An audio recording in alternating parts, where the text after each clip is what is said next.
जनाब सदर, मुअज़्ज़िज़ अस्हाब इकराम, मेहमान खुसूसी, मेरे सभी असातिज़ा और मेरे अजीज साथियों, अस्सलाम वालेकुम व रहमतुल्लाहि व बरकातुहू। आज मुझे जिस मौजू पर लफ्ज़ शेयर करने का मौका मिला है उसका उन्वान है सीरत नबी सल्लल्लाहु अलैहि वसल्लम। सरमाया-ए-हयात है सीरत रसूल की, सरमाया-ए-हयात है सीरत रसूल की, असरार-ए-कायनात है सीरत रसूल की। बंजर दिलों को आपने सैराब कर दिया, बंजर दिलों को आपने सैराब कर दिया, एक चश्मे इश्क़ है सीरत रसूल की। और ये वो मौज़ू है जिसको बयां किया जाए, सारी दुनिया के दरख्तों को कलम बना दिया जाए, जमीन से लेकर आसमान तक फला के हर हिस्से को राख कर दिया जाए, तो फिर ये भी तो हो सकता है कि दुनिया के सारे कलम टूट जाए, जमीन से लेकर आसमान तक फला का हर हिस्सा खत्म हो जाए, मगर सीरत मुस्तफ़ा का एक बात भी ज़ाया ना हो गई जिंदगानियां को तक कलम टूट गए, हो गई जिंदगानियां को तक कलम टूट गए, पर तेरे औसाफ का एक बात भी ज़ाया ना हुआ। जनाबे सदर, हुजूर की आमद से पहले अरब में जहालत का दौर था, कहीं पानी पिलाने पे झगड़ा तो कहीं घोड़े आगे दौड़ाने पे झगड़ा, यूं ही रोज होती थी तकरार उनमें, यूं ही रोज चलती थी तलवार उनमें। तो फिर रहमते खुदाबंदी को जोश आता है, तो फिर रहमते खुदाबंदी को जोश आता है, वो इंसानों को जुल्म से निकालने के लिए, उनके दुखों को कम करने के लिए और उनके जख्मों पर मरहम रखने के लिए रहमते दो जहां को रहमतुल लिल आलमीन बना के भेजते हैं और साथ में फरमाते हैं वमा अर्सलनाका इल्ला रहमतल लिल आलमीन, यही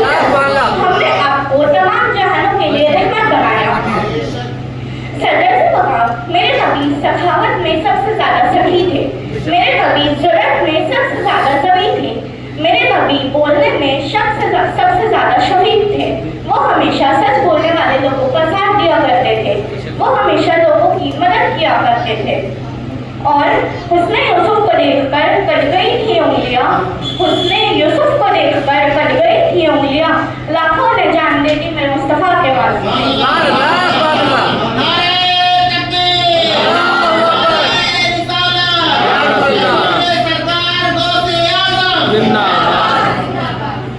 और किसी शायर ने क्या खूब लिखा है कि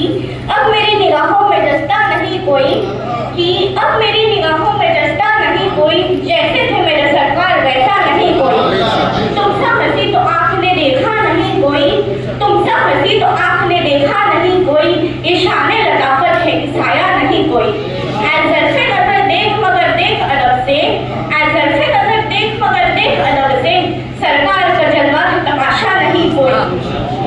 और मेरे नबी के नक्शे कदम पर चलो तो बात बनेगी ना, तो फिर मैं ये क्यों ना कहूँगी, नक्शे कदम नबी के है जन्नत के रास्ते, नक्शे कदम नबी के है जन्नत के रास्ते, अल्लाह से मिलाते हैं सुन्नत के रास्ते। और आखिर में मैं आपके सामने नबी करीम सल्लल्लाहु अलैहि वसल्लम की 3 सीरतें बयां करना चाहूँगी, जिनमें से पहली सीरत है सब्र। आपने इस्लाम की तबलीग के दौरान बहुत सी तकलीफें सब्र से बर्दाश्त की और हमेशा अल्लाह ताला पर भरोसा रखा, और आजकल हम छोटी सी तकलीफ आने पर भी सब्र खो देते हैं और जल्दी कामयाबी ना मिलने पर मायूस हो जाते हैं। नबी करीम सल्लल्लाहु अलैहि वसल्लम की दूसरी सीरत है सादगी व दुनियादारी। आपने एक सादे जिंदगी जी और दुनियावी मामलात में ना करके आखिरत की फिक्र की, और आजकल हम बस दौलत हासिल करने में मशरूफ है और हमें आखिरत की भी कोई फिक्र नहीं। नबी करीम सल्लल्लाहु अलैहि वसल्लम की तीसरी सीरत है माफ़ी। आपने अपने दुश्मनों को भी माफ़ फरमाया और उन लोगों को भी जिन्होंने आप पर जुल्म किया और आपको तकलीफें पहुँचाई, और आजकल हम लोगों की छोटी छोटी तकलीफों पे भी उन्हें माफ़ नहीं करते और इंतकाम लेने का मौका ढूंढते हैं। अल्लाह ताला हम सबको सीरत मुस्तफ़ा पर अमल करने की तौफीक अता